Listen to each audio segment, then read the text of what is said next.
Here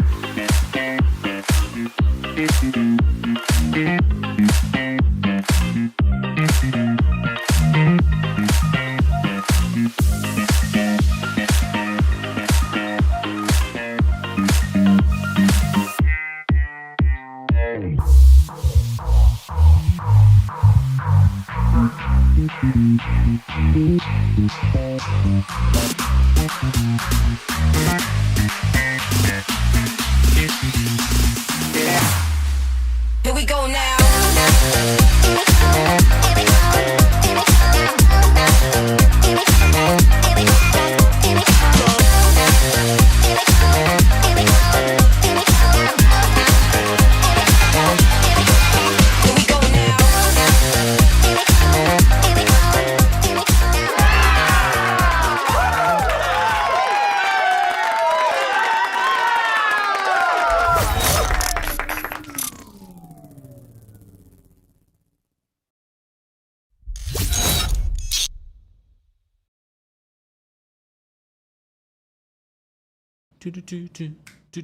Hey, y'all. Oh, my goodness.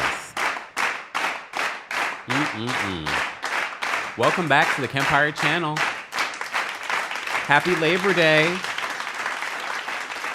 Happy West Indian Day Parade Day. Apologies for being so tardy for the party. It was against my will.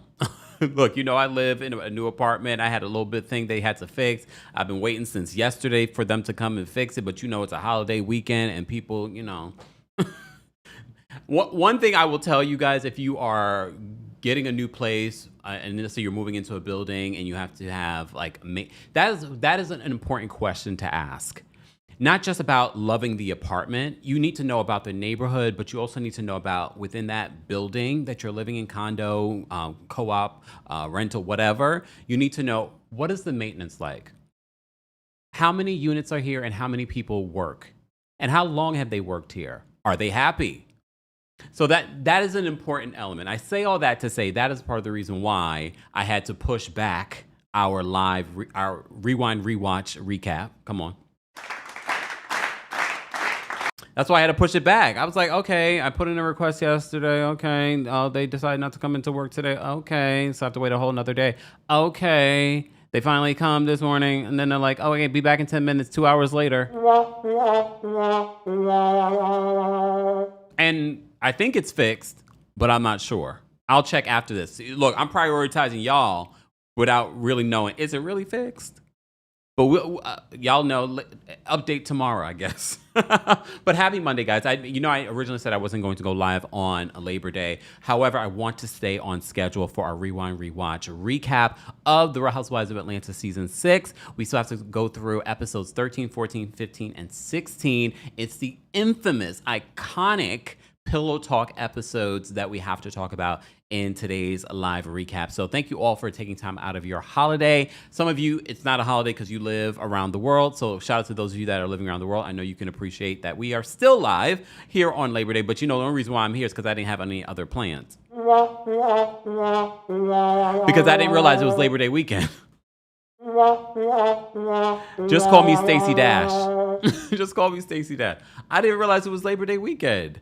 You guys told me on, what was it, Friday, during Real Housewives of Miami's recap.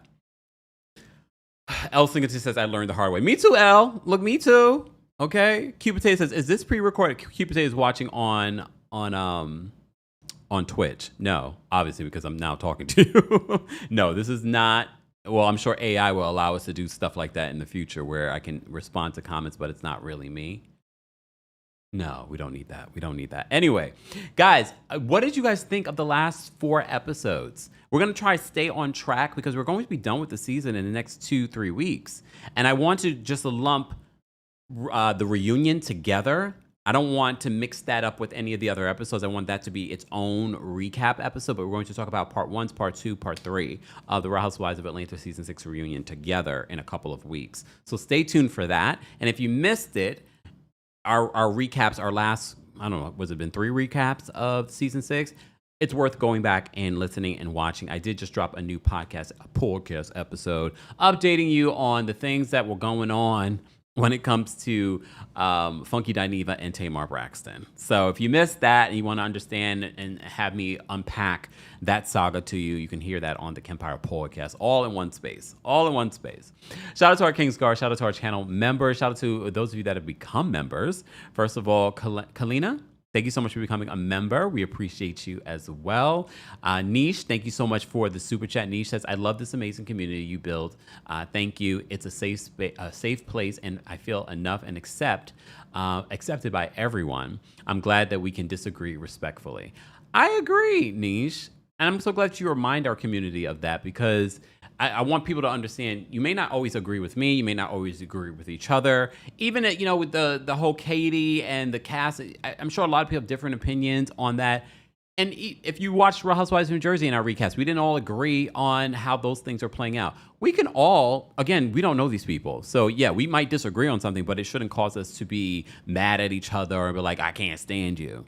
Especially because these people don't live with you, and these people you don't know in person. So some of you have met each other at the Kempire After Dark live experience. Don't forget the final one, New York City, September 12th, the Green Room 42. There's a live stream option, but if you are in the New York City tri-state area, I was hanging out with the Brooke Ashley yesterday.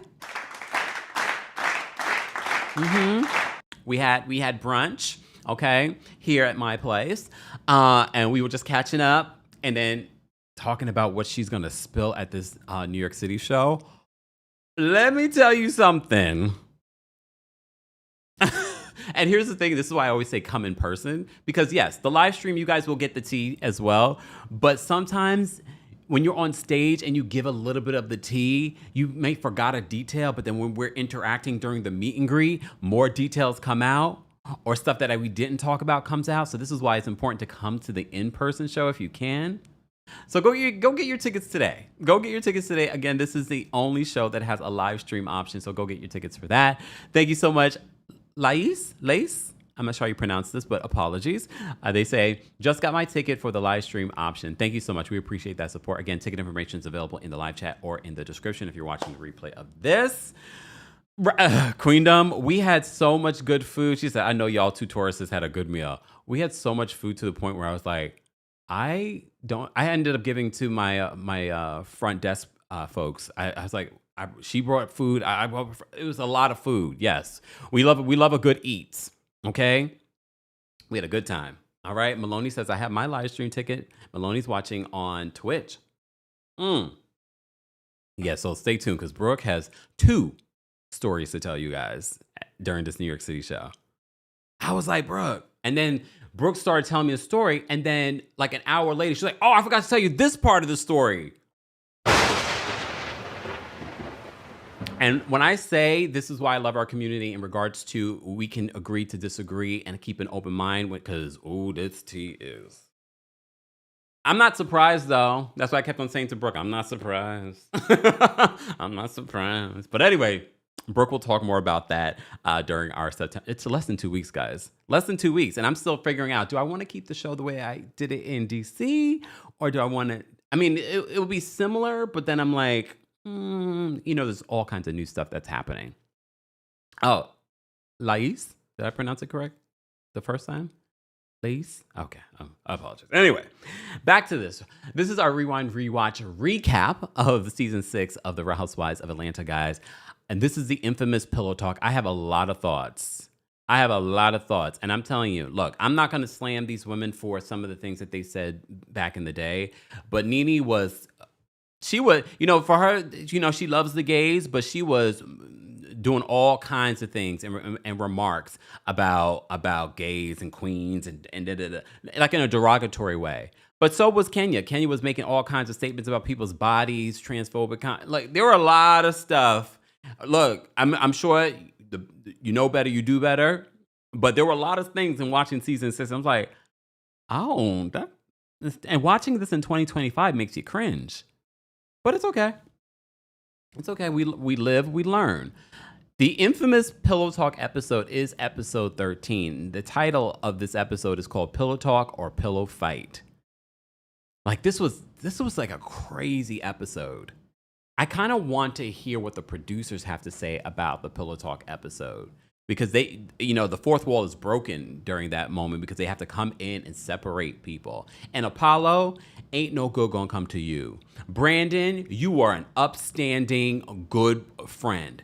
And honestly, I don't know how you guys felt back then with the whole Kenya of it all. Yes, Kenya started this mess by bringing the drama to Natalie in the earlier episodes by saying like, well, I remember Christopher, and he only referred to you as his common law wife. You were just a girlfriend, blah, blah, blah, blah, blah, blah, blah, blah, blah, blah.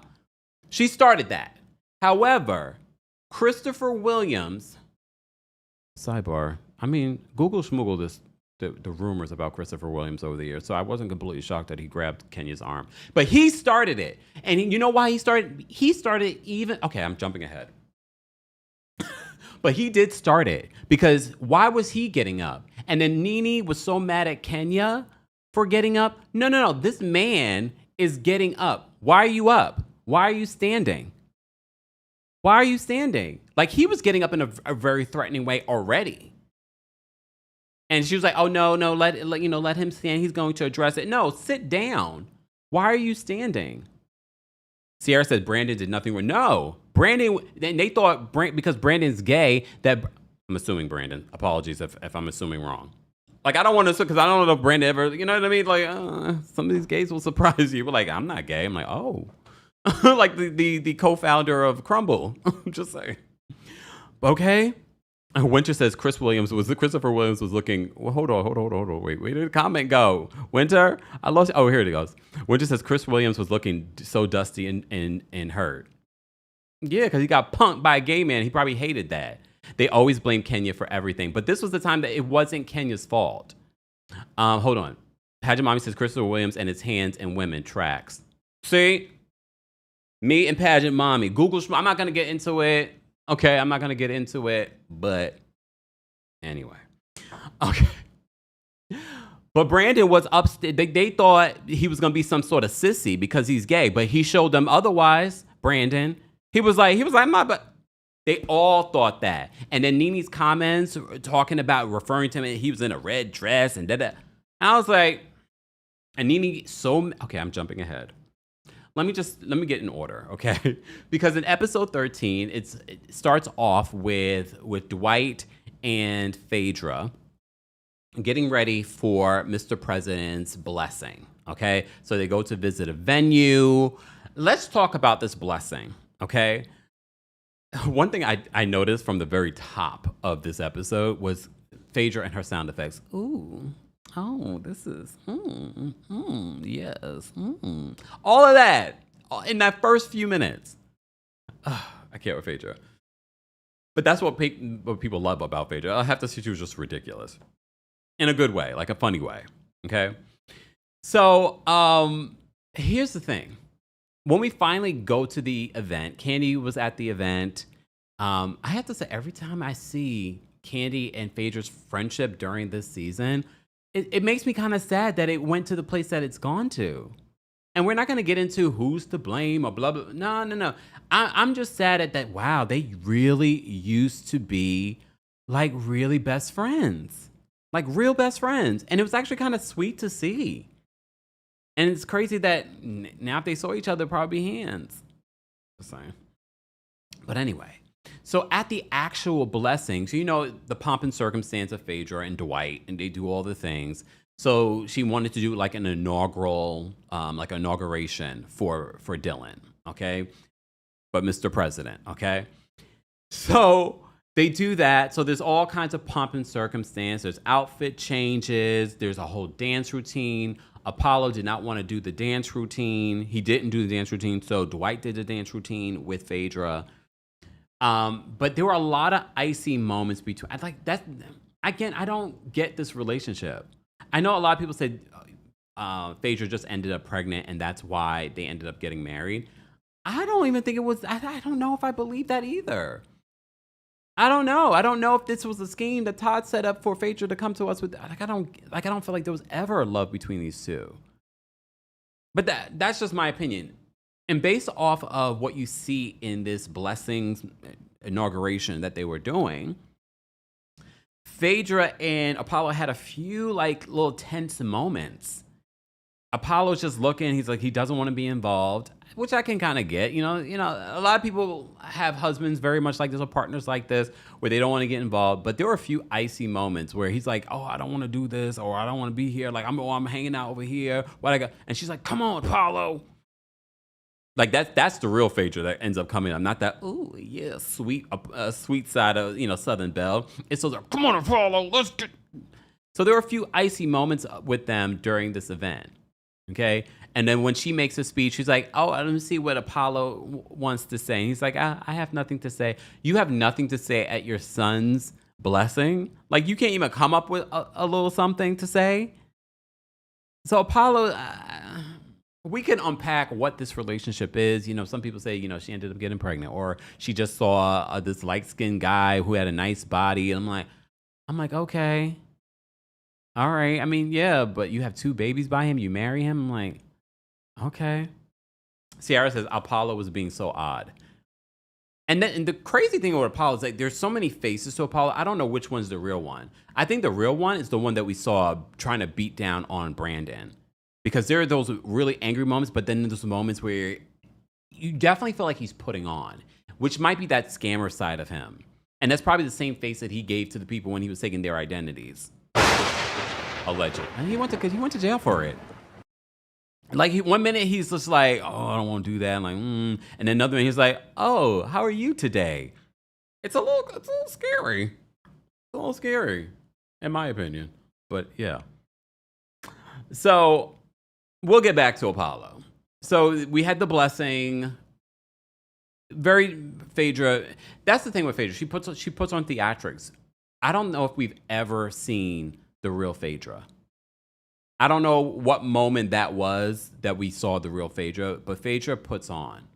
And some might say that's like a Southern thing too, where whatever's happening in the home, you're never going to see outside. Okay. Keith says that was the prison version of Apollo. That's what Kenya kept on saying. She was just like he was having a prison flashback. Prison flashback. Superstar 7 says those are Phaedra's kids for real. Apollo just gave them to her, which I'm happy about because he's been gone most of their lives. I'm sure now he's more involved, but he was gone most of their lives.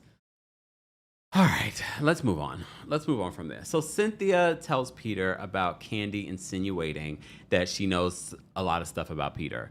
And I think the reason why, because you remember during our last recap that Kandi alluded like, oh, I know a bunch of stuff about Peter, but I never said anything. And Kandi usually knows a lot of stuff about what's going on in Atlanta. But I think Kandi decided to take that dig at Cynthia because she feels as if Cynthia put the battery in Natalie's back. Because remember, Natalie was the one to bring that information, okay, about Todd was an opportunist. But Natalie keeps saying, oh, I never said that he... Is Natalie and Christopher Williams still together? Can someone tell me? I know we looked up Monique and Chuck. Chuck. We will get to Pillow Talk. And I remember feeling this way when we watched Pillow Talk back when, about Chuck standing back. And look, in reality, Chuck probably feels like I have a lot to lose. I'm not getting involved in this reality TV mess. I'm not getting involved in the fighting. But the optics of it, this big guy who was, first of all, had Nene and Phaedra stuck in, trapped in his car, and he was confronting them about what was said. He had a lot of big energy for them then, but these big men fighting, he's hiding behind Monique. So now I don't give him grace. I was going to give him a little grace, like, oh, he doesn't want to, lose anything, but whatever. The Earth Goddess says, Google says that they're still together. Okay, Natalie and Christopher Williams. Okay. But the optics at the Pillow Talk where he's hiding behind Monique, that's the way it looked. But we'll get back to that. Anyway, so Cynthia, speaking of optics, Cynthia, when she's retelling this story to Peter about what Kandi said, and then she's like, well, I said to her... She was saying all this stuff. She was like, well, if that's his past, that's his past. Tell me about his present and his future, because I'm his future. And he was like, you said that to her? And then she was like, yeah, that's what I said to her. That's not what she said to Kandi. So Cynthia was, stirring the pot, trying to telling a lie, but she is a Pisces, so that's not a shock. Hey, Pisces. Pisces gonna be in their feelings for the rest of this episode, okay? So Cynthia retells the story, and again, I feel like the reason why Kandi even took that dig, and I do think that it was a dig, she took that dig because Natalie is Cynthia's friend, and she feels like maybe that's what Cynthia put the battery in Natalie's back to bring this information. Tanya says Cynthia should have defended Kandi against Natalie, but remember, Natalie's her friend. She said that 10-year-old T was bitter, performative, and forced. No one cares about Annie. And I guess her name, what was it, Ani? It was Ani. And be happy that if he's an opportunist, they're not together. But again, when they described it, like, how is he an opportunist? Based off of how they described it, what other woman did Todd get with that he sort of had a come up from? She really couldn't even answer that. She couldn't answer that. Like, what other woman? But okay. So Cynthia retells the story. And I say retells because that's not exactly how it happened. But okay. Kenya and Aunt Lori. It's nice seeing Aunt Lori. Because, especially when you look at Aunt Lori, you're like, oh, I wonder what Kenya's mother looks like. Because she really looks... I could see how Kenya and Aunt Lori are related. So Aunt Lori and Kenya go to the doctor because Kenya is serious about having a baby. All right. But she's mentioned multiple times in this episode how she doesn't want to have a girl. I think she was already setting herself up. Like, yeah, no, this is part of the cycle of life that's going to happen for you. You're going to end up having a girl so you can deal with your mother wound. Yeah, come on. Isn't her daughter a Scorpio too? Brooklyn, isn't she a Scorpio? Guys, confirmed for me in the live chat, because then that would make even more astrological sense as to the karmic cycle of what's happening in Kenya's life. But anyway, we could talk about that at a later date. So they go to the doctor, and the doctor says your hormone levels are good. However, your eggs are definitely depleting. So she tells her all her options and things like that. And did Kenya end up getting some sort of like IVF in order to have Brooklyn? I don't remember. Because remember, she wasn't even on. We get to see her pregnant, but we don't get to see that entire journey. You know what I mean? Queendom says, yeah, Brookie is a Scorpio. That makes a lot of sense in regards to like what's happening here in regards to that relationship. Sidebar, because I know we've talked about Kenya and the weirdness of her from this season. And some of you speculate, like, remember they made little comments about mental illness and things like that. It was interesting because she makes her own comment when they go to the doctor's office and they're filling out the paperwork. They talk about history of mental illness, and she jokingly says, "Yep." And then Aunt Lori is just like, so it makes you wonder, like, is it a joke? I mean, look, I think when we talk about mental illness, people automatically feel like it's a derogatory thing. No, this is something that happens to a lot of people.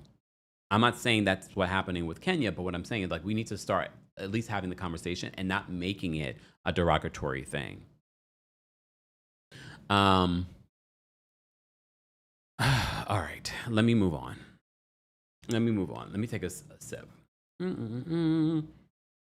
So she goes in. Oh, she goes into the doctor, and the doctor lets her know what exactly what her options could be if she wants to have a kid. Okay. All right. We will revisit that a little bit later on in our recap, our rewind rewatch recap. Okay. Kandi, as you know, is working on her musical, A Mother's Love, and she mentions that she has secured Eddie Levert for her play. Then they discuss Portia being in the musical, and Don Juan's just like, can she sing? Can she act? He's like, I don't know if she can do any of those things. So he's a little concerned. And Candy's like, okay. Like, I know you're taking shots at her possibility of acting and things like that. But let's see. So they're in the planning stages. They're trying to secure who the cast will look like, but they're very happy that they got Eddie Levert. All right. So Kandi ends up bringing up to Todd what Natalie said. Okay. about him being an opportunist because he mentions, oh, maybe we can get Christopher Williams to be in the play because he does stage plays and things like that. So that triggers Kandi to be like, that ain't your friend because this is what they're saying about you. All right. And then Todd's just like, oh, here we go again. This whole narrative that I'm an opportunist. And look, when we fast forward again, I think Todd is somewhat vindicated. I mean, for the most part, I feel like Todd is vindicated. He wasn't some sort of opportunist. And Kandi heavily wanted him to be involved in her businesses. She wanted him to help. And I think he really did help her streamline some of the things that she wanted to make happen. I have to say, time has said that, like, no, he wasn't some sort of opportunist. They really were life partners. I know I feel like every few months there's a rumor that they're breaking up.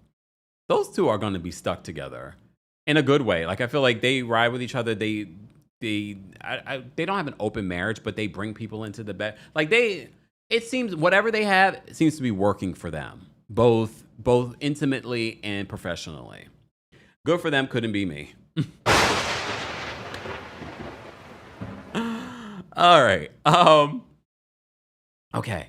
So, so then rewinding back and talking about Kenya and Miss Lawrence, we see a lot of Miss Lawrence in season 6. I didn't realize how much we saw Miss Lawrence in season 6. Okay. And Kenya recently did a interview with him on her YouTube channel. Okay. All right.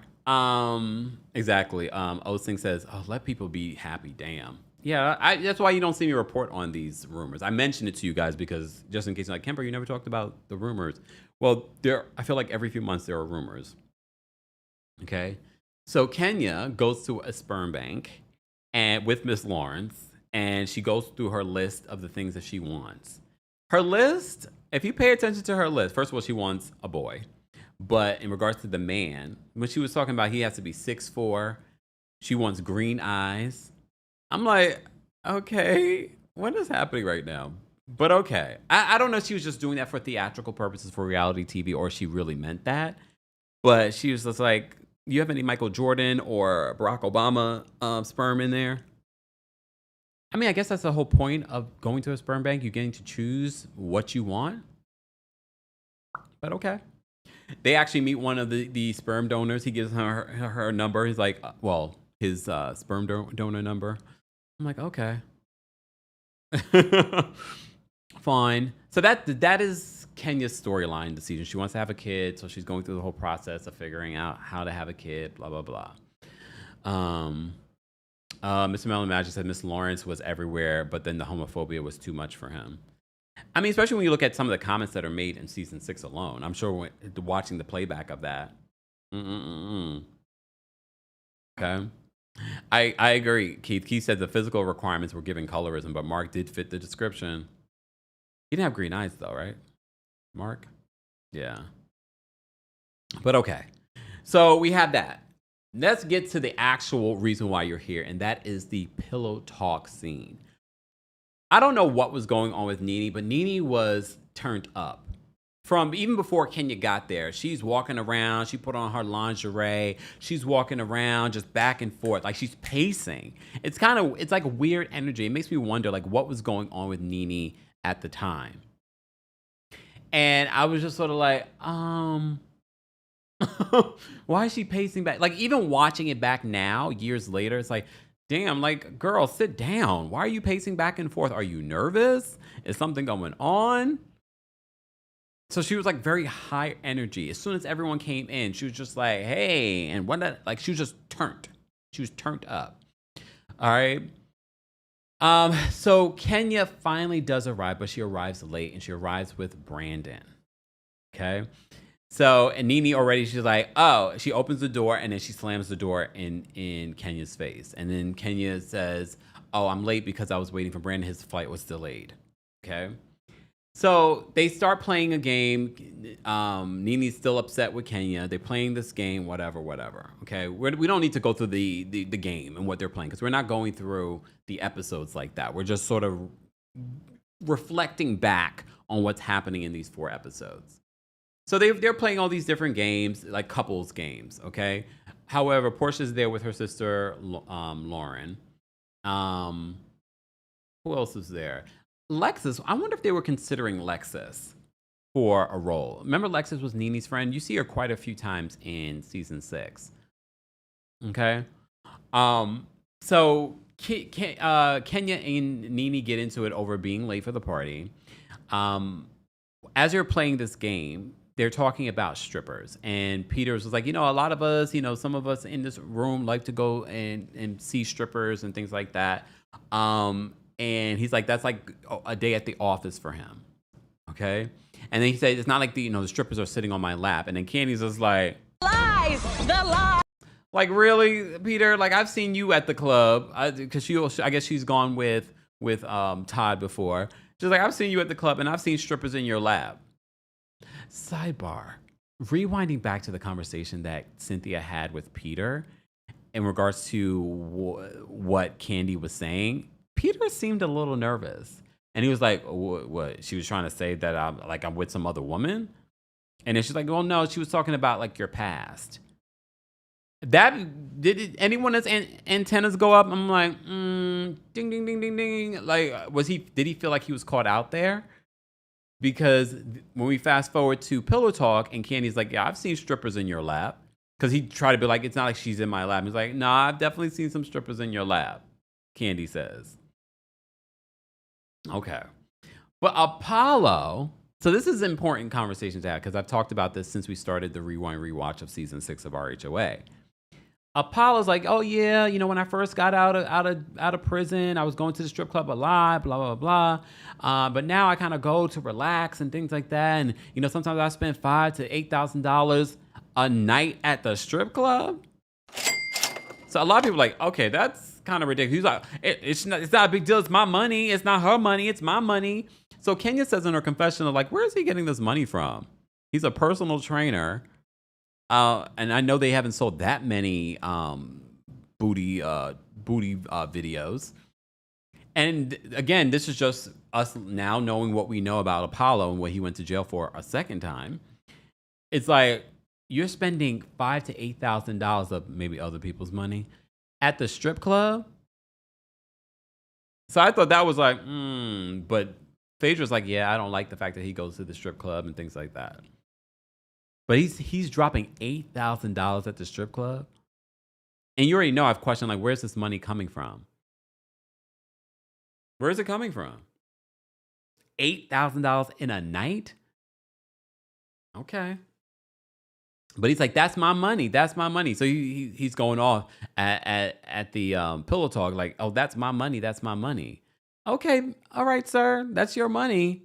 But that's a lot of money to be spending in one time. I can't even say in a month that would be a lot.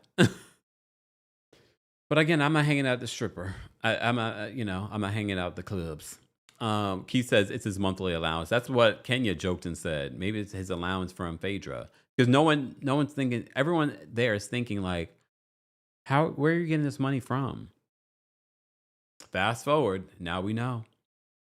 So all of a sudden, as they're playing this game for Pillow Talk, guys, if you're just joining us, we're talking about Housewives of Atlanta season 6, Pillow Talk, the iconic episode. So Christopher Williams gets up. He gets up and he's like casually walking over. And it's weird because the way he's getting up, it's not like he's actually getting a drink or something. Like it's weird behavior, but it's like getting closer to Brandon and Kenya.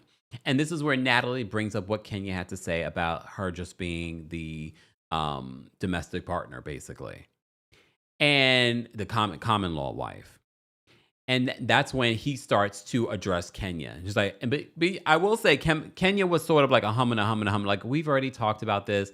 So I don't know if Kenya was just trying to be just to start mess before when she brought this up. But she did get real nervous when they were bringing it up again. We already talked about this. No, I don't blame him wanting to talk about it again. What I didn't like was the fact that he got up. He got up and he was walking over closer to them, but he was trying to make it seem like he was doing something else. You know what I mean? So for me, rewatching, I was like, no, Christopher Williams is the one who started this because he was, as they're sitting down, he's the one standing up now addressing them. Queendom says that Natalie should have left it alone. Honestly, I don't mind them bringing it up because Kenya did make accusation about their marriage. If we're going to, let's talk about it. But Christopher Williams did not need to get up. So the minute that Kenya starts to talk about what she said, she's like, well, this is what I said. That's not exactly the way she's saying it was the way that I said it. And she's like, don't backpedal now, Kenya. So Kenya gets up and she's like, I'm not backpedaling. I'm forward pedaling. And then so she walks towards Natalie. And then Christopher Williams puts his hand around, like he grabs the meaty part of her bicep, Kenya's bicep. And I wasn't there, but he grabs her by the bicep. So like a real friend, Brandon gets up like, don't grab her. Don't put your hands on her. And then it gets heated between Brandon and Christopher Williams. All right.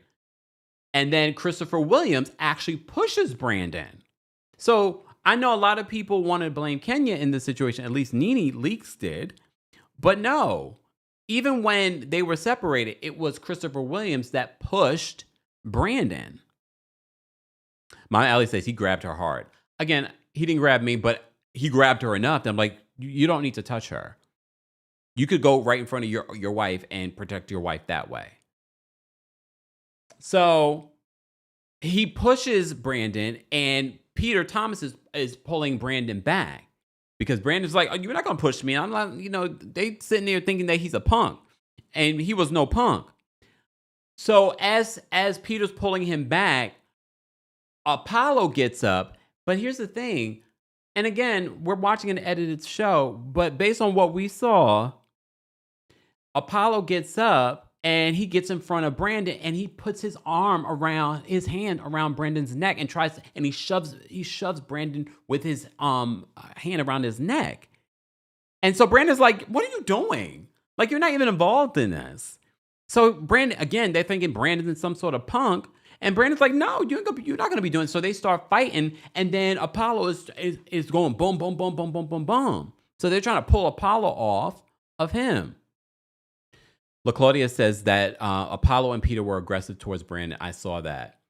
I will give Peter this. Peter was aggressive, but I could see Peter trying to pull Brandon back more so. Apollo was the one who put his hand around Brandon's neck and shoved him down into the beanbag chair with his arm, and then started wailing on him when Brandon was like, get off of me. So that's where it leads to a melee where everyone is fighting. Production comes out and they're trying to hold people back. Nene is upset with Kenya, like, this is your fault, Kenya. You shouldn't have got up. Why did you get up? You shouldn't have got. So she blames Kenya. But when you watch it back, I can't wait for the reunion to see how this all plays out. When you play it back, yeah, Kenya got up and she walked towards Natalie, but she wasn't the first person to get up. Christopher Williams got up in a weird, creepy way before they planned this, got up and was making his way over to Kenya and Brandon, even before Natalie said what she said. And then Christopher Williams grabbed a woman by her arm, and then Brandon intervened. I'm sorry, this wasn't Kenya's fault.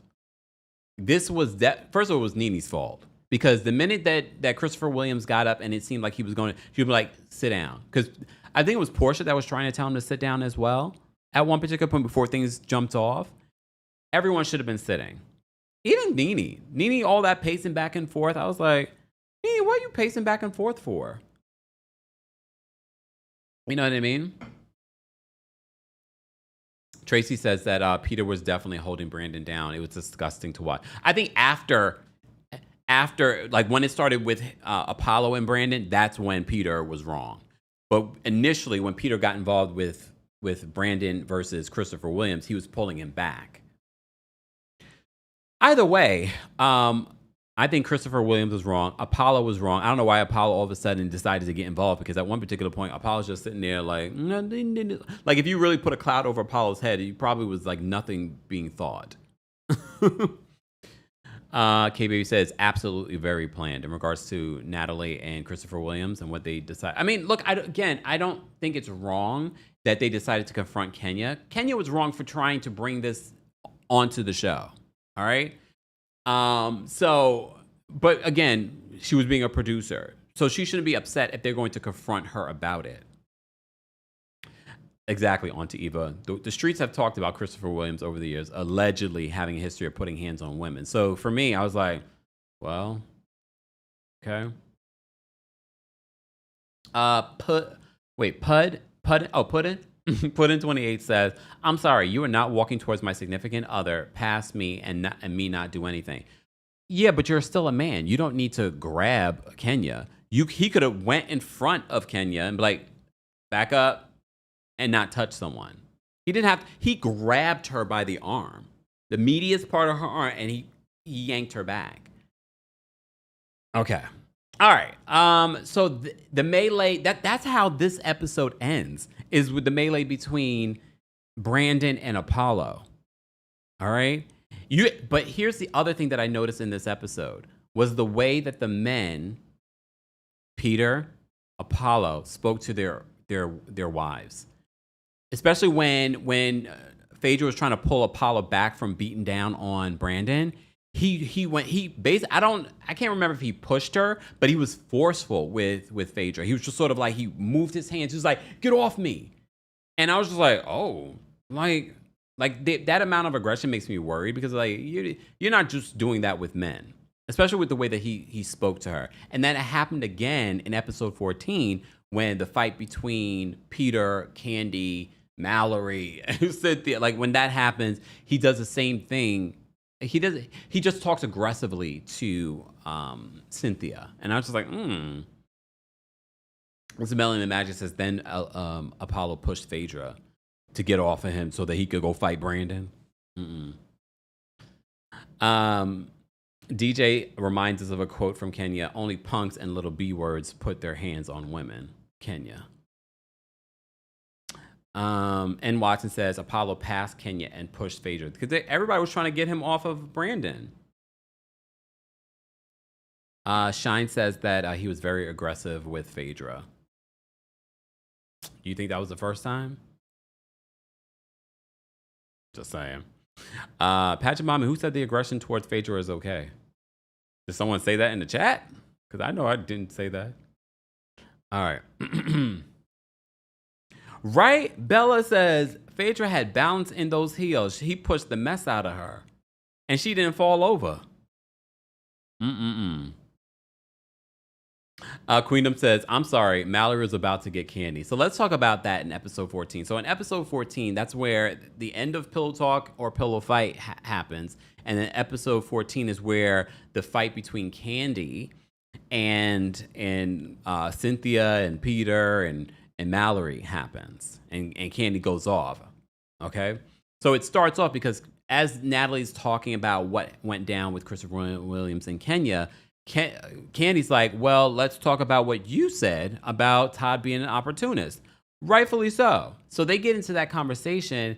And I have to say, watching Cynthia get in Kandi's face, I was annoyed for Kandi too. Because the way that Cynthia was sort of like in Kandi's face, like talking down to Kandi. So you already know Kandi being a smaller woman and Cynthia's taller. But the way that Cynthia was sort of like putting her hands like this. And for those that are listening to the podcast version, I'm using my hands and I'm showing you. If you want to see what I'm doing, head on over to YouTube. But she's getting in Kandi's face. But it's not even just the motion of her body. It was also the way that Cynthia was talking to Kandi. She was being very condescending to Kandi. Not understanding why Kandi might be a little upset with Natalie trying to call her man an opportunist. So it starts like that where she's getting in the face, and then Peter, he wasn't even there at that time, comes in to see like, what's going on? Like, what's happening? And Kandi's like, what you mean? Like, what's going on? So Kandi in her confessional, she's like, and then Peter comes over puffing up his chest. Like he gonna do something. Y'all remember, that's such an iconic, like, just the way that Kandi said it. And then Peter came over here pumping up his chest like he gonna do something. Oh my goodness. So Peter tries to get involved. And then Peter and Todd get into it. And he's just like, what's going on? And then, mind you, Mallory pushes Todd. I don't know if people remember that part. Mallory pushed Todd first. And then Kandi is getting involved, and Kandi gets pushed by Mallory. Mallory, mind you, she can't stand Peter, but she's gonna fight for her family. But she shouldn't have gotten involved. Mallory she wasn't trying to protect. She wasn't trying to stop anything. She was ready to jump in. That's the way it looked like. Tiara says that's exactly how she said. Then Peter want to come over here puffing up his chest like he want to do something. I was like, oh, Kandi. Reese says that Mallory started it. Ooh, Funky said that Mallory wanted TV time. I don't think so. I think that's just who Mallory is. Okay. Tiara says Todd was a good de-escalator. I think that's why they're also good partners. You see how, mind you, Kandi is a Taurus. That's the Taurus energy. Y'all think that we are very balanced. We are. But you bring that side out of us, it's going to come out. You're going to get the horns. That's what y'all was saying. Miss Taylor says, I think Mallory was a little tipsy. Mallory was ready to to fight. And she said that she even told Cynthia, like, I'll kick her butt. I was like, oh my God. Okay. So it gets heated and Kandi goes off. Like Kandi is jumping. She's ready to fight. She's screaming. Nene's trying to calm her down. She's like, you got too much to lose. Then Nene in her confessional, she's like, you know how Kandi is. Don't talk about my man. My man, don't talk about my man. She said, don't talk about my man. I was like, oh my God, I can't with this. Like, these are such legendary moments from these ladies. But anyway, so Kandi's going off. Kandi pulls away. She goes to the back room. Her best friend at the time, Phaedra, goes to check on her. And she's like, I hate seeing you so upset like this. So she tries to hug her. She's like, what's going on? I'm so sad about this friendship because they used to really be best friends. All right. So she tries to calm Kandi down. Kandi eventually is just like, I'm ready to go. All right. Kandi's like, I'm ready to go. And mind you, at this particular point, Todd and Peter are actually having a civil conversation. He's like, it's okay. And she's like, I don't care. I'm ready to go. And he's like, we're having a conversation, Kandi. We're making some. She's like, I don't give a damn. I'm ready to go. This is a spoiled brat Kandi coming out, y'all. But I get it. Like, she's mad. But still, they're actually making headway here. And she's like, I'm ready to go. Keith says that Nene can't help but to throw shade on every confessional. It was funny, though. She said,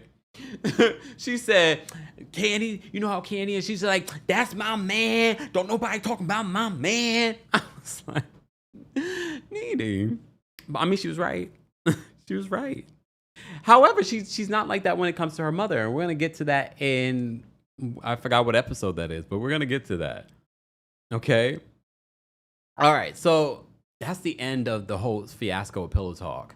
So we had multiple fights. Oh, wait, I didn't talk about at the top of episode 14, Apollo wasn't done with Brandon because at one particular point he goes back out and he sees Brandon and he's ripping off the rest of his shirt and then he tries to take a charge towards him and then you see the producers and the staff trying to come in. You even see Carlos King with his old hairline. I was like, wait a second, Carlos looks different. I was like, oh, the hairline's different. So anyway, you see Carlos trying to hold back on Apollo. And Carlos is a little man, so it's like, oh shoot. A mess. So that's the end of Pillow Talk. The end. But not really, because they end up talking about it the next day because Brandon ends up going to Kenya's home and he says, first of all, Brandon has a black eye. Brandon has a bruise on his cheek. Brandon has a fractured rib. And he says, a fractured rib is an automatic felony. But he decides not to file charges against Apollo because, Apollo and Phaedra just had the kid. Brandon's better than me because the way that Apollo came at him, first of all, I wouldn't be surprised. I mean, they should have. I don't think so because based off of how it plays out, and Kenya was upset at Phaedra for this. Like, they never reached out. They never called. They never did anything in regards to maybe not. Because at that particular point, was Apollo still on probation for the first crimes? Either way, even if you're not on probation, they will use if you've been convicted of something before against you if you get in trouble again. So he's very lucky that Brandon decided not to move forward and have him charged with assault because the video footage alone would show that he was being aggressive towards Brandon. But okay. So, but he decides that he's not going to do it because Phaedra and Apollo just had Dylan. So that was the only reason why he decided not to file charges. But he did file a police report. So Apollo's very lucky. D says Apollo would have went to jail that night. I'm going to be honest with you. I would have too because I'm sitting here trying to protect my friend and you're involving, like now it's turned into something like, why are you and I having some sort of physical altercation? Now I have a shiner. Not only that, not only do I have a shiner, a fractured rib. Remember, he's an actor, Brandon. I don't know what the health insurance was looking like back then. He's got to take care of that stuff. And now you've also beat me down on reality television. And now, how many years later, we're still talking about it. And then apparently Apollo and Phaedra never called to apologize. And then you see that scene later on because Phaedra is not very happy with Apollo because she feels like he acted like an animal. She did not agree with it. And he tries to spin the narrative. I feel like they had a conversation. Remember, she's an attorney. She's represented criminals very much like Apollo. And I think they had a conversation on, this is what you're going to say when we film this scene. That's what it felt like. They were doing damage control. Oh, he hit me in the eye. He did not. He would only have hit you in the eye if you weren't grabbing up on him. You were the first one to touch him. We literally see Apollo get up and then shove Brandon down with his hand by the neck. Just saying. But they try to change the narrative a little bit later on. I don't know if they ever apologized to Brandon, but they should have. They should have apologized to Brandon because all he was doing was protecting his friend.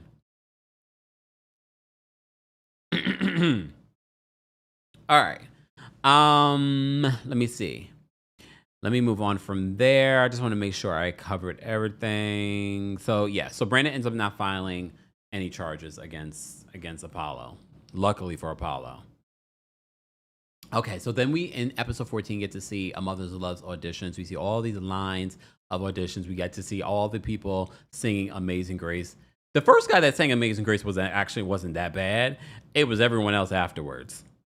I was just like, this is cringy. Right, Britt? I forgot to mention this. Britt says Apollo seems homophobic. I feel like there was a little homophobia in regards to what was playing out, and I think Apollo also did not want it to seem like on camera that he got punked by a gay man, but you did. You did. Y'all thought that Brandon was some sort of punk, and he wasn't. He took all y'all on, and he was like, "Let's go. You want to go again? Let's go." Just saying, yeah, all of y'all were on Brandon. But okay. So we get the auditions for A Mother's Love because, that's part of Kandi's storyline doing all of this stuff. All right, so the auditions were terrible. Fine. Then the group comes together because they have not been together since Pillow Talk. They go to a spa, and they're going to have these conversations. So Kandi starts it off by apologizing. Because when she had her separate scene, excuse me, y'all. When she had her separate scene with Carmen and Todd talking about what went down, they were like, well, I think you probably should apologize. So she agrees. So she ends up apologizing to the group. She apologizes to Cynthia about what happened. But it leads to Cynthia's just like, but I want to clear something up. And then Kandi's like, wait, but your sister Mallory did grab me. She's like, Cynthia's like, I didn't see that. But if Mallory did grab you or push you, I apologize. So it gets a little heated between them, but they eventually get to a decent place, not a better place. It's so funny when you see what happened in the early years, and Kandi not being a big fan of Cynthia or a big fan of Kenya. Now they're all like really good now in 2025. But okay.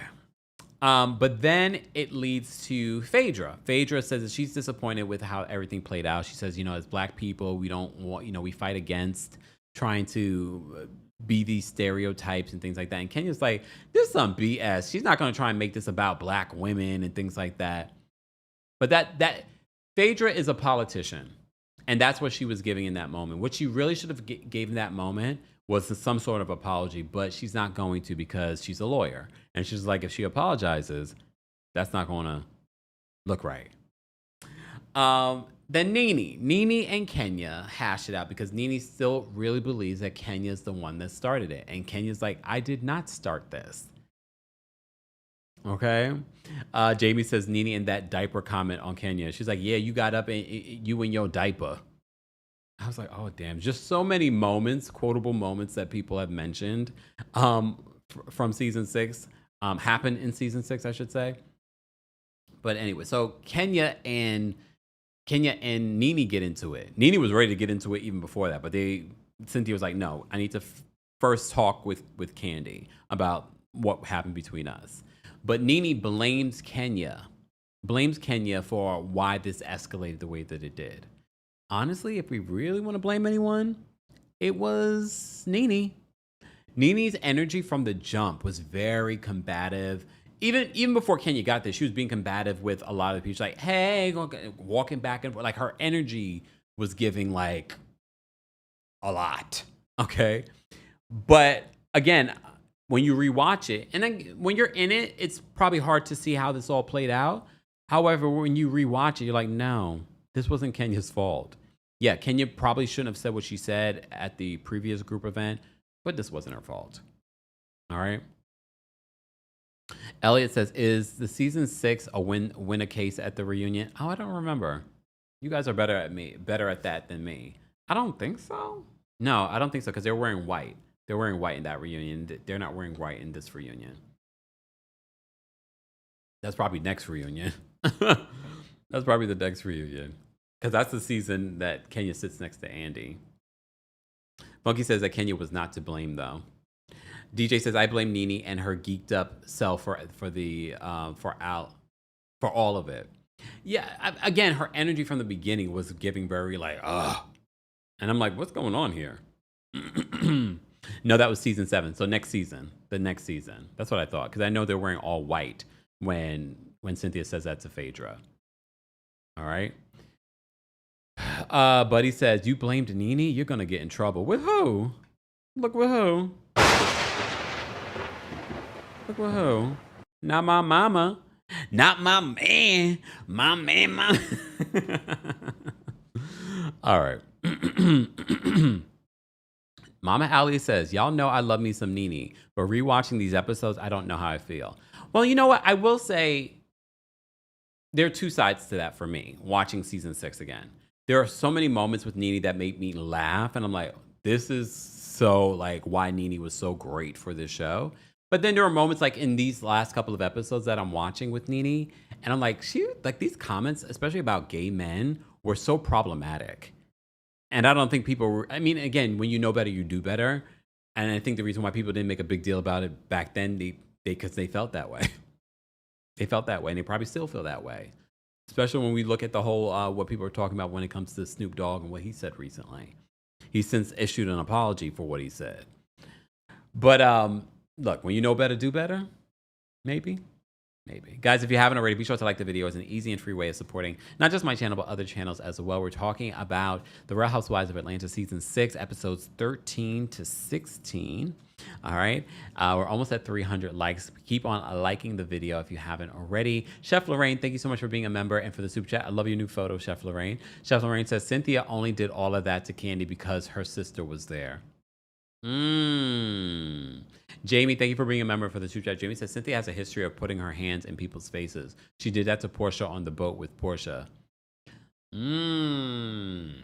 Tracy, thank you so much for the super chat. Tracy says, the men in this episode, except Brandon, all exhibited aggressive behavior that women got blamed for. Thanks, Tracy. Kendra, thank you for being a member for the super chat. Kendra says, Chuck's face was priceless. The entire time, that's why I had to keep rewinding it back. Because if you go back and you watch Pillow Talk play out, Chuck is hiding behind Monique. Chuck, when they're fighting, Candy's fighting, he's just like, his eyes are wide like this. He didn't get involved at all. Which, look, maybe he's trying to protect his brand at the time. I don't know. But still. Let me move on. Let's move on to episode 15. Episode 15, dropping the ball. Marlo and Kenya are now hanging out. So this is the season where we're seeing the relationship between Nene and Marlo fall apart. Okay, so episode 16 is where they have the Bailey Bowl. And Marlo's following Nene around the Bailey Bowl. So Marlo and Kenya are hanging out at Miss Lawrence's hair salon. And they're talking about Nene and Nene being different and things like that. Okay. So we're starting to see this friendship that did not even last past this season, right? Like it only lasted that season. And then they kind of got along, but they always were like shady towards each other after this. They were good for like one season. So Portia auditions for A Mother's Love, the play that Candy's putting on for this season. And I have to say, I don't remember her singing audition being as good as it was after the rewatch. I just remember, I think for me, what always stood out in my mind was her song Flatline. And I was like, oh God, this is such a terrible song. But her version of His Eyes on the Sparrow, I mean, look, can she carry a tune? Yes. Maybe with some work, could she be even better? Probably. But I think I thought it was a lot worse. But rewatching it, I'm like, oh, it wasn't that bad. The acting wasn't that great. But the singing, I was like, here I sing because it wasn't that bad. It wasn't that bad. It wasn't great. I wouldn't tell her to quit her day job. Okay. However, it wasn't as bad as I thought it was. Anyone else, if you rewatched it with me this week, you sort of watched back and you're like, oh, it wasn't that bad. Lies, the lie. Damn, Kandi. But even Don Juan, who thought that she was going to be bad, said in that moment, he's like, you actually did better than I thought. April says, hey, I liked Flatline. Not that you liked Flatline.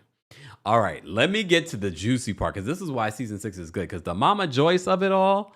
So we find out that the streets have been talking, and the streets is Crystal, Benny's girlfriend.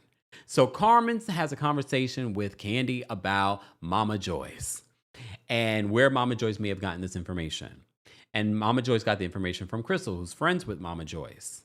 So Carmen called Crystal and was like, you better keep my name out your mouth, okay? So Mama Joyce called and left a voice message on Carmen's phone. And damn it, I wish I had recorded because it was hilarious. Hold on. Where is it? No, I didn't record it, but I just think this is funny. I am the fifth member. How about that? But Mama Joyce is like, Carmen. Carmen. I heard that you threatened Crystal. You better leave Crystal alone or I'm going to drag your ass up this street like a rag. I was like, oh my goodness. Mama Joyce was a mess. You better leave Crystal alone because you know what she said is true. Mama Joyce was a mess. But that wasn't the only thing that we find out in this moment. Carmen reveals to Kandi that Mama Joyce bribed Benny to pay him money to take Todd out and take photographs or video of Todd flirting with other women, but set him up, meaning bring other women or bring him to an environment with other women to set him up and record him. Kandi finds this out, and Candy's just like, oh, God. So she does eventually, in this episode, tell Todd about this scheme. And Carmen comes out when she tells him this, okay? And Todd is just like, like this is at some particular point, enough is enough. At some particular point, I'm gonna have to possibly walk away from this. And Kandi says, and then she starts crying. She's like, what? Really? You gonna leave me?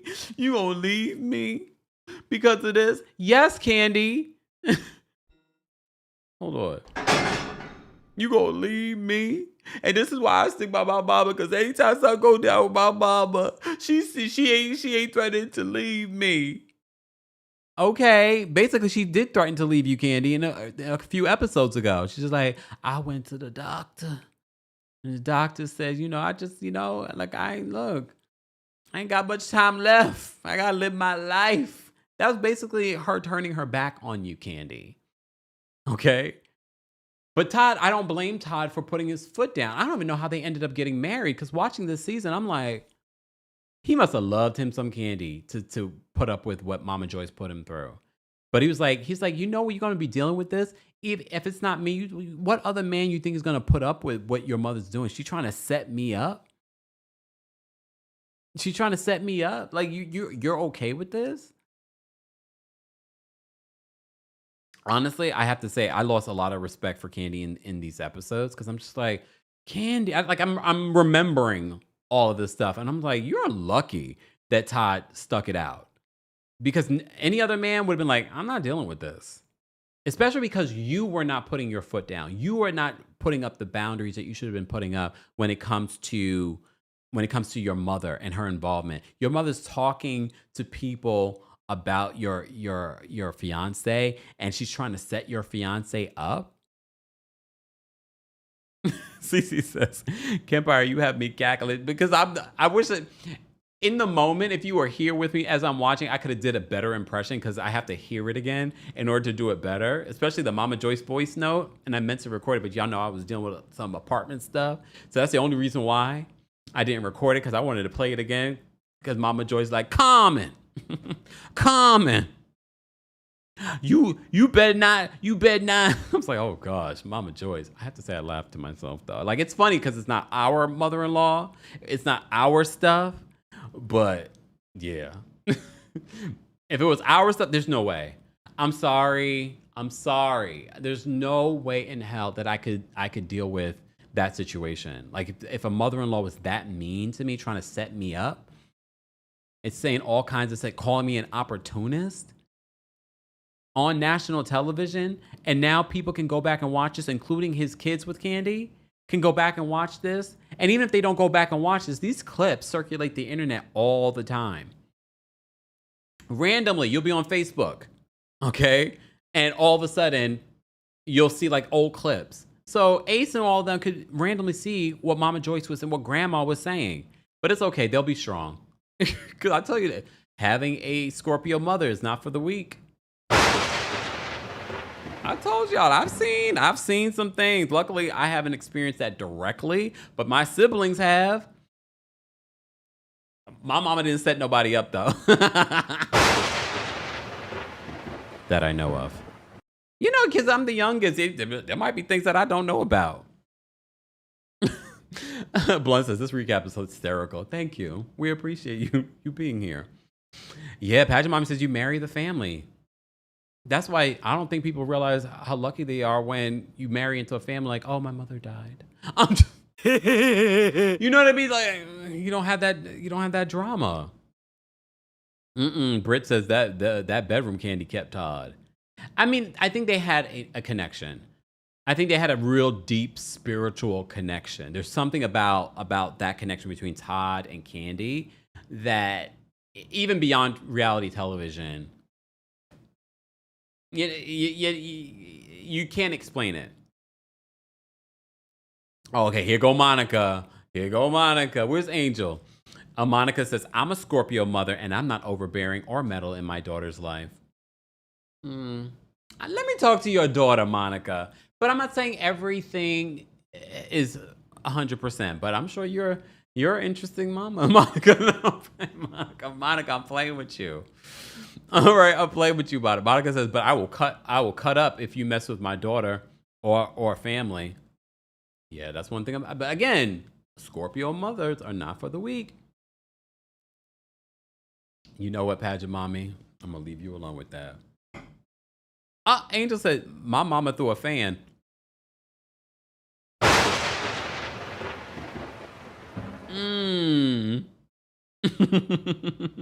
Hold on. Monica says she's there with you. Let me talk to her. Let me talk to her. We could talk, girl. We could talk. But okay. What's your moon and your rising, Monica? Sunshare says the best mother-in-law doesn't speak English. No, that don't mean nothing. Look, they can speak whatever language they can to their child and influence their child. Okay. Angel says my mama threw that fan. I'm here. Oh, okay. We've digressed. We've digressed, guys. If you're just joining us, don't forget to like the video. It's an easy and free way of supporting not just my channel, but every other channel that's talking about Real Housewives of Atlanta. The new season of Real Housewives of Potomac is coming in October. We'll be done with the season of Atlanta by then, but stay tuned. Speaking of Potomac, we got some Potomac stuff to talk about at this New York City show on September 12th, Friday at the Green Room 42, featuring the Brooke Ashley. The Brooke Ashley has some tea to spill. Don't forget, in person, sometimes more tea is spilled offline. But if you are not in New York, get your live stream ticket. The live stream ticket will be available up until the day of the show. So go get your tickets beforehand. And you get to keep it for a week. So even if you can't watch the show that night, you'll be able to watch it the next day. And I know that's good for the folks of you, those of you that are in other parts of the world, like Europe, Africa, Australia. So go get your tickets today. Ticket information is available in the description. April says, I fell out laughing at the fan comment. Lord have mercy. Vicky says, I don't want to know about any fights unless you break up. Yeah. Chef Lorraine says, hey, sister is a Scorpio plus a mother, and she's always in my daughter's your daughter's business? Or at least tries to be, but my daughter check her all the time. Oh my goodness. Ruth Ann says, got my live stream ticket. Thank you, Ruth Ann. We appreciate your support. All right, let me move on because I'm going to drop the call and link for our members first before we get to these last couple of episodes of the Real Housewives of Atlanta season 6. Keep liking the video. It's an easy and free way of supporting not just my channel, but other channels as well. I also dropped a new podcast episode earlier today, an extended version giving you guys updates in regards to the Funky Dineva versus Tamar Braxton, and Tamar saying that she is not going to release her new project. So I gave you a full juicy podcast episode bringing all the information together. So be sure to check out that episode if you haven't already. All right, I'm going to drop this call and link for our members first. And then, guys, let's get to 400 likes and I'll drop the call and link for the general audience as well. I always feel like I'm talking so much. I'm like, oh, now I'm tired. Excuse me. All right, let me say thank you. Eavesdropper, thank you for the super chat. Eavesdropper said the voicemail was hilarious. Yes, I forgot. See, I couldn't remember the end. That's why I wanted to have the voice note. Eavesdropper says the you old low down heifer. That's what Mama Joyce said in the voice note to Common. My mouth is so dry right now. I can't even do my voice impression of it. Common. Because she got a little trill to her voice. Common. You low down heifer. Low down heifer. All right. Yes. You know what? I'll drop it for our Twitch fam first. I'm going to drop Twitch fam. I'm going to drop it for you guys too. I just dropped it for the Twitch fam. YouTube fam, I'll drop it for you guys in a moment. I forgot I could do that from here. All right. Let me get to the last couple of episodes here that I wanted to talk about. Okay, so episode 15, we talked about Mama Joyce. All right. Nene leaks. Okay, this was also an iconic episode because, Kenya was planning this ball. She had the falling out with Nene. So she's planning this ball to sort of make up with Nene. And so she's going to honor Nene at this charity event. Okay. But according to Nene, she's like, she hasn't told me anything about this. She hasn't invited me. But according to Kenya, she said, I sent out an evite. And she looks it up and she says that Nene opened it. I open a lot of emails. Doesn't necessarily mean I read them. Just saying. Just because I have so many emails. But anyway, so here's my problem with this. Kenya did invite Nene. However, Kenya, if you're going to honor someone at your ball and you want them to make a speech, you actually have a phone conversation with them. I'm going to honor you. I would love for you to make a speech. We're going to do this, blah, blah, blah, blah, blah, especially if you're trying to honor them. So Nene, after being coaxed by Cynthia multiple times to come, eventually comes, and she comes with a stank face. She comes in and she's just like, she's walking through like, doing all the Nene faces. And that hair, Nene's hair in season 6, I don't know. She was going through it. Okay. She was going through it with that face. I mean, not face, with that hair. All right. Because that hair was giving Donald Trump, like the slick back, the rough edges. I was like, oh, Nene, what were we going through during this season? And she thought she was looking bad. I mean, the body was looking bad. When she walked in and she had that tight dress on, I was like, the body is bodying Nene. The wig, though, is not. Okay. So Nene goes up and she says, it's funny how many good friends I have and don't know about. And she was like, Saving Our Daughters is one of many charities that I support. And then she's like, thank you. I was like, oh, shoot, I forgot she didn't really say anything else. And she walks away. So everyone's in shock. Peter decides he's going to leave. When they're outside the party, Peter and Nene get into it. And I have to say, this is the one time that I agree with Peter.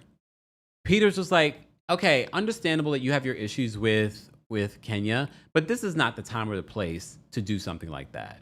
So I didn't understand necessarily why he was so frustrated, but Peter getting involved in the women's mess. But I'm not going to say that he was wrong. It is a charity event. They're trying to raise money. Everybody was sort of shocked when she made the speech. So Peter and Nene get into it, and this is where Nene starts to emasculate Peter, saying like, why he getting involved in the women's business and da da da. This is just a foreshadowing of what happens on the trip. We haven't gotten to those episodes yet, but we're about to the next week. Okay. So, Kenya's Zoolander comment in regards to Nene looking like Zoolander, like with the face, Zoolander's face. So they get into it, and then the next episode 15, Twirling with the Enemy, Nene is talking about Peter getting involved in the women's business, and then she referred to him as the B word. All right. And then you see Peter and Cynthia talking about it, and Cynthia does not want this to affect her friendship, but this eventually will affect her friendship. It doesn't affect it in this particular episode, but eventually it will affect the friendship between Nene and Cynthia. Okay. But she does invite Nene to Peter's birthday bash, his Caribbean birthday bash. So Nene does end up coming to the birthday bash. So does Marlo and Kenya. They end up coming together as well. All right. Nene and Peter put their issues to bed. He sees her. They've always had this like interesting vibe. Like they're still friends to this day. Like you'll still see them hang out. I mean, not right now because Peter, it's locked up. They won't let him out. They won't let him out. All right. So they end up having a conversation at the birthday party, and they're fine. Nene and Peter. Kenya and Nene end up going back and forth in regards to their issues and not inviting her to the charity. Like officially, you're going to have someone come there, have to make a speech, and not tell them. So they eventually get to a good place, but Nene is still mad. Nene is still bothered because, like, what is Marlo doing here? Like, are you guys friends? Like, I don't know what was happening behind the scenes in regards to Marlo, because Marlo was in Nene's wedding. But you really weren't seeing them film. But Marlo will get in where she can fit in. So if she has to be friends with Kenya to film, she's going to be friends with Kenya. And that's probably why Nene felt the way that she felt. And Nene was definitely jealous because of the way that these two were acting, Marlo and Kenya. They were like buddy. And she was like, "What's going on, Leaks? You not talking to me? Like, what's going on?" Yeah, and once they make up, she's happy. She's thinking everything's going to be good. But Nene's still like, "Oh no, we need to talk. We need to have a conversation." Her and Marlo. So Nene ends up leaving because she's not happy. She's not happy with what she's seeing here. Nene is very territorial. She is very territorial. What AI commercials? Look, y'all know I don't know anything. You know, this is all produced by Just Chilling says, "Wow, Kempire AI commercials during your life." Really? I don't know about that. That's all on YouTube. What's AI commercials? April says Marlo was the real opportunist. Well, they flashed back talking about how Nene's friend had accused Marlo of being an opportunist. She really is an opportunist. Ciara says that Carlos and Cynthia made Nene go to Kenya's event. I'm sure production definitely said, "Nene, go film. We want you there, blah, blah, blah." Okay, I'm sure that they convinced her to go.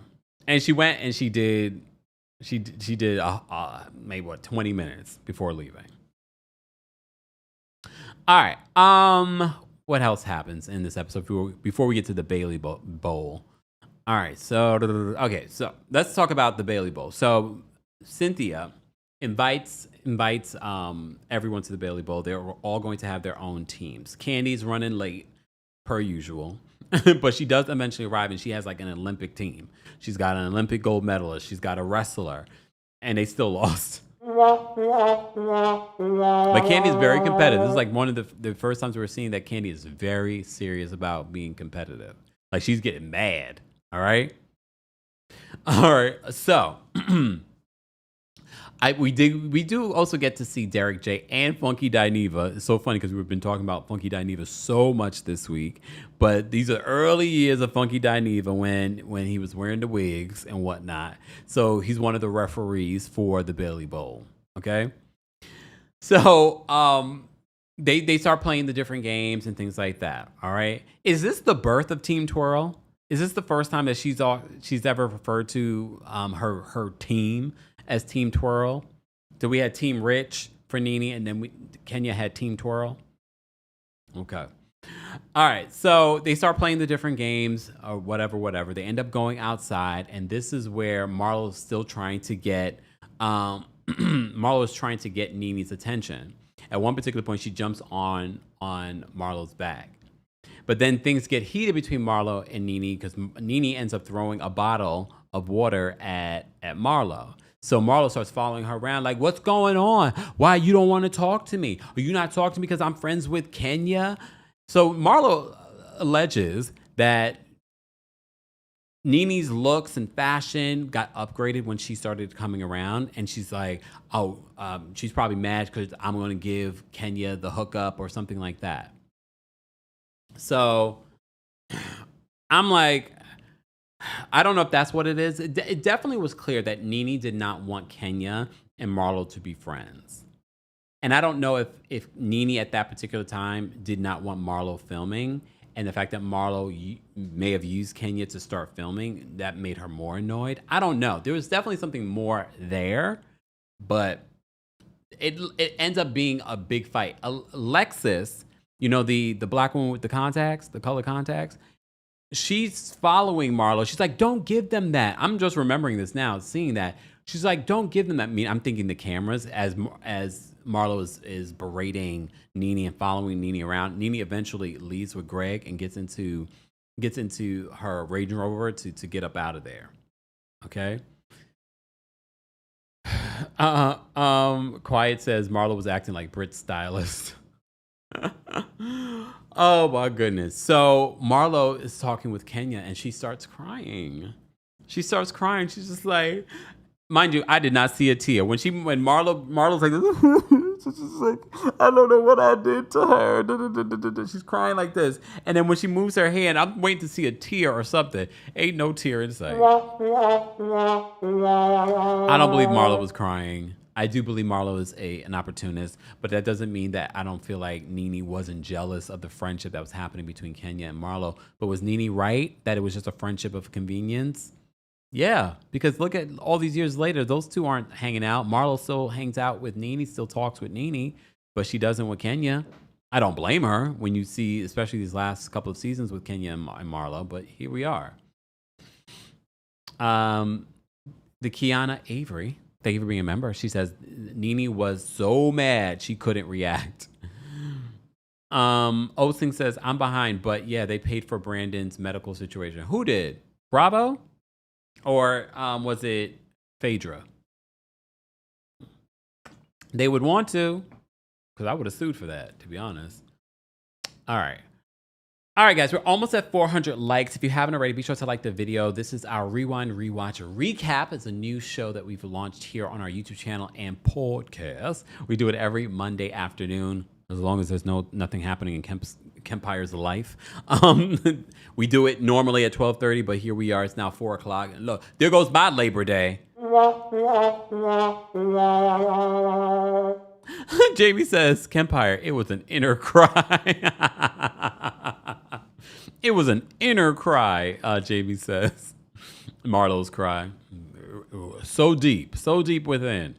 All right. All right, let's get to some callers because I'm going to at least go try salvage the rest of my Labor Day. Lord. All right, so if you're a member of the channel, I've already dropped the call link for you guys as well on the community tab. Twitch, I dropped the community. I dropped it on the Twitch area. I'm gonna drop the call link for everyone because I'm just trying to get out of here. Shout out to those of you that are here and that have liked the video. I appreciate your support. If you're watching the replay of this, be sure to let us know because I know some of y'all is down at the West Indian Day Parade doing all kinds of stuff. Okay, I should have went and got a plate. Do I still have time? What time it end? Look, what time it end? Can I go run and get me a plate? Look, some rice and peas, jerk chicken. Some plantains. Right on to Eva, laboring on Labor Day. Lord. All right. Exactly. Keith says, in the words of New York, it was an inner cry. Oh, New York, Tiffany Pollard, legend, icon. Okay. All right, let me get to the callers. Please note, the opinions of the callers do not represent the opinions of myself, the Kempire LLC, or any of our sponsors, okay? Queendom says, that's how February Aquarius cry camp. Shade. All right, right? I want to get me some jerk chicken. I'm gonna have to go, but I'm gonna have to go sift through the crowds now. Y'all know I don't like crowds. I gotta sift through the crowd. But we're about to have a crowd at the Kempire After Dark Villain Era live experience. September 12th, less than 2 weeks, guys. Like, how many days? Like 10 days. We will be at the Green Room 42 for our final show of the summer, our final show of 2025. Go get your tickets. There are live stream tickets available for those that can't be in New York. But if you are in the New York City tri-state area, Westchester, New Jersey, Connecticut, all those places, you can get your tickets and come and meet me in person and get the real tea that we talk about at the meet and greet. All right? All right. Let me get to the callers. All right. Kayla's backstage. We're going to bring Kayla up first. Kayla, what did you want to share about this rewatch of season 6? Uh-oh. We can't hear you, Kayla. Kayla, we can't hear you. Kayla, drop out and call back in. You were waiting so patiently behind the scenes, too.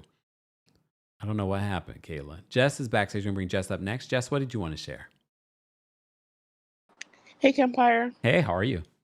I'm doing good. So I just want to say that I feel like everything that happened, like behind the scenes, all Carlos, because I do remember that there was an interview where that I think it was Cynthia and Nene they had where they said that like they were on the phone with Nene, like basically begging, like Carlos King was on the phone with Nene and Cynthia were basically begging her to attend the Kenya's event, and basically like what they had waiting for her was like I think that the whole thing with Kenya was supposed to be like a gag sort of to make her be the speaker and everything. And so it's a thing where it's like she kind of like, found out that was like the setup was for her to be this speaker and everything like that. And mind you, that she didn't have any idea about it. And then I think there was another time like where there was interview with I believe it was a stylist of Marlo or a producer or something, but I remember he was at the Bailey Boy event and he remembers that he saw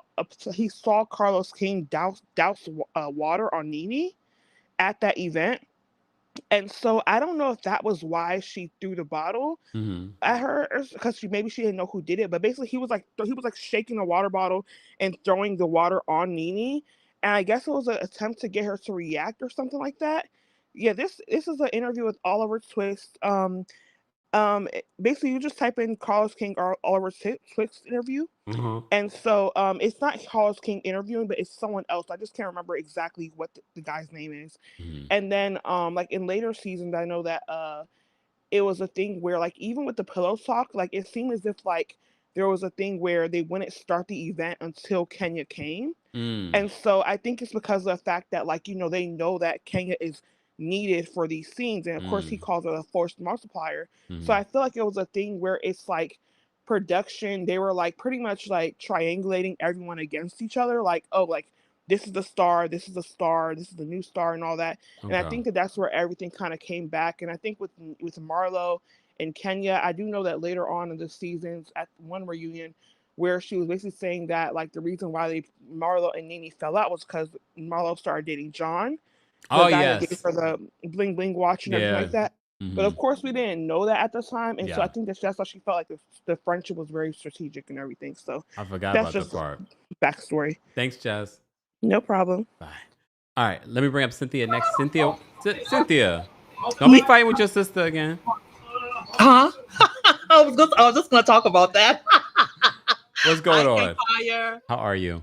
Thanks for laboring with us today. Kempire, when Mallory pushed Kandi like that, the violent cancer in me, Hmm. I would have beat Mallory up so bad. Just like how I beat up my We do sister. not condone violence. We don't condone violence. How you doing, Kempire? You know what? Those seasons were really, really good. I didn't know that Todd was a Leo. Yeah. He's a Leo. He's really a good guy. He's been very, very patient. I'm glad that Kandi and Todd are still together. And unfortunately, I don't know if those seasons will be like it used to be. I'm not sure. Yeah. But yeah. Anyways, Okay. thanks, Kempire. Thanks for calling in. You're welcome. Take care. Bye. All right. We have Indira backstage. We're going to bring Indira up next. Indira, what did you want to say? Hey, Kempire. Hope Hey. you're having a lovely Labor Day. You too. I'm not. I'm in Charlotte, but no soca, no nothing, Kempire. Well, I'm sad. I'm It's in okay. It's I'm in okay. the studio with no soca, no rice and peas. And I'm here. Oh, that sounds so good. Concerning the Nene and Marlo situation, Yeah.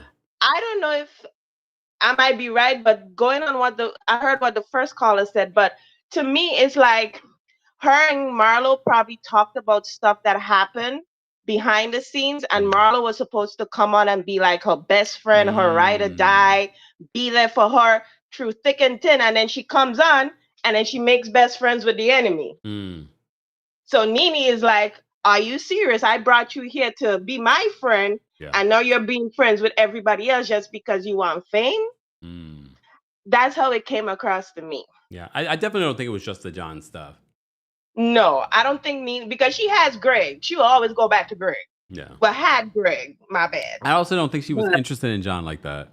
No, I don't think so either. I really think because for me, if my friend comes into a space where it's not safe for me and I bring you in to have my back, and then you start making friends with everybody else, I'm going to look at you like you were never my friend. Yeah. That's how I look at it. That's my POV. Thank you, Indira. Go find some soca music. I will. Have a good night. You too, Bye. Mr. Melon Magic says, Kempire, you got a billionaire in the other room. You'll be fine. If I had a billionaire in the other room, I would not be live today. I already told y'all, when I get my billionaire, no, I will go live when I want to go live. Okay? I would not be dealing with this. Okay? I'll be like, I'll see y'all. Or if I went live, I'd be live on the estate. Not in the studio. All right. Let me bring up Keith. Keith, what did you want to share? Hey, Kempire. Hey. So first of all, I just want to say I don't necessarily think Todd is an opportunist, but I do think that he saw a couple of $1 million in Candy and said maybe I can get a few $1,000s out of her. So I don't necessarily think he's an opportunist, but he definitely saw some money and he was like, "Well, I'm not going to leave." And I feel like that hollow threat that he was giving, saying he was going to leave if Mama Joyce doesn't get her act together, was just all talk. I don't think he was going anywhere really, if we're being honest. But also, I can only imagine how Mama Joyce was in her 20s during the 1940s or 1930s, whenever she was born. But I can only imagine how she was during this time because the way she acts is very much sexy red adjacent. So I couldn't imagine her acting like this during her, youth. But also I do think that Nene should have gave like a genuine speech during that whole ordeal, and then she should have just cussed out Kenya 20 minutes after. Just give a genuine speech and then cuss her out away from the people that's donating for the auction. Mm. But yeah. Oh, one last thing.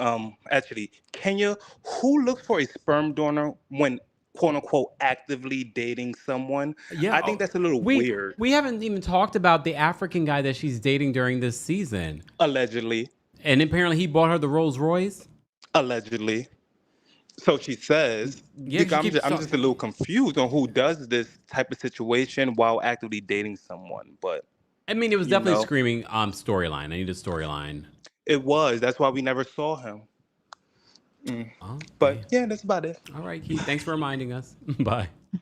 Yeah, I completely keep forgetting to talk about because he's not really in any scenes, but she does talk about him during season 6 that she's dating this African, and this is the season during the reunion when we get Kamoras across the street.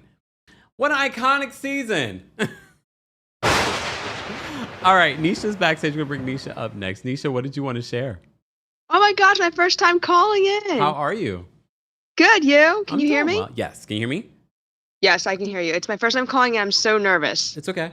I just want to say thank you for doing this. I love the recaps, all your recaps, but this is giving me very like nostalgic, good time era vibes. Yeah. When they're all triggering and they're all own scene in their own way, they're reactionary. Yeah. But I just want to say thank you so much for you, Kempire, for your community and letting me join, and the community yourself for just supporting me and going through these life changes I'm having right now at 37. So thank you so much. Thank you so much, Nisha, for calling in. Bye. Bye. Oh, I love that. You guys are fantastic.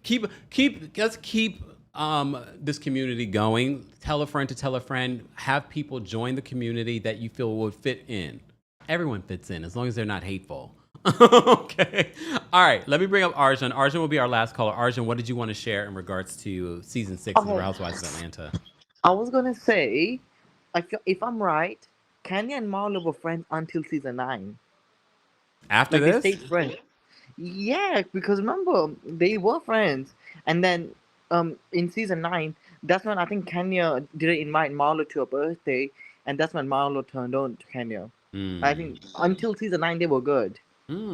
I think so because remember when Peter and Marlo Kenya was arguing Peter one of the seasons I think they were good till season 9, and then in season 9 Kenya didn't invite something and then Marlo turned on to her.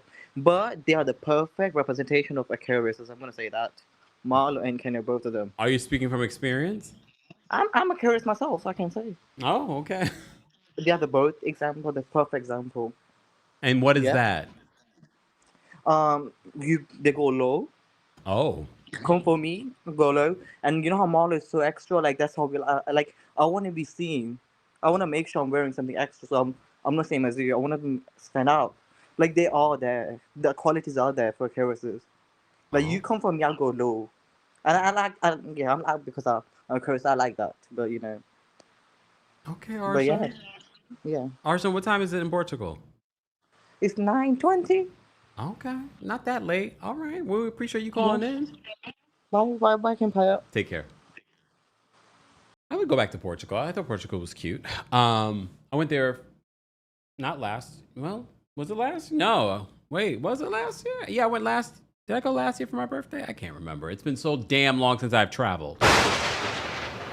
For me, other than work. All right. Let me say thank you. Auntie Eva, thank you for being a member, and you're celebrating 46 months of being a member. Just I love you too, Kempire. Thank you so much, Auntie Eva. And Kay, I do have Cameo. I always just forget. Happy Virgo season. If you guys want a special birthday request, anniversary request, or you just want motivation, hit me up on Cameo. Cameo link is available in the description, or you can just look for TheKempire on Cameo. But okay, I say that begrudgingly for the Virgos. Like, wish me a happy birthday. Okay, Virgos. All right. Happy Virgo season, Virgos. Okay. All right. Thank you to everyone that called in. Thank you to everyone that was a part of the conversation. And apologies again for those that were waiting, for those that wanted to be a part of our recap from earlier. But as you saw, I had some, things come up. It's a holiday, things happen. But I appreciate you all being so patient. Shout out to our King's Guards. Shout out to our channel members. Shout out to our subscribers and new subscribers. If you're a new subscriber, be sure to let us know in the live chat. And if you're a new subscriber and you're watching the replay, be sure to let us know as well. And let us know your thoughts on season 6, episodes 13 to 16. And then we will be unpacking more in the next couple of weeks in regards to this season 6, and then we're going to round it out with the reunion. We're going to do separate recap just for the 3-part reunion. All right. And I originally thought that there were 27 episodes. They are, but those last couple of episodes are like never before seen scenes. We're not doing that. All right. We're not doing that. All right, guys. I hope you guys have a great rest of your day. Don't forget to like the video if you haven't already. And don't forget, we are on tour. The final show of the Kempire After Dark, the Villain Era live experience will be at the Green Room 42 on Friday, September 12th with the Brooke Ashley, the Night of Hot Topics, Tea Being Spilled, and more. Live stream options are available for this show only. So no matter where you are in the world, you'll be able to watch the show and be able to watch it for up to a week. All right. So get your tickets today. Bye, y'all. Here we go now.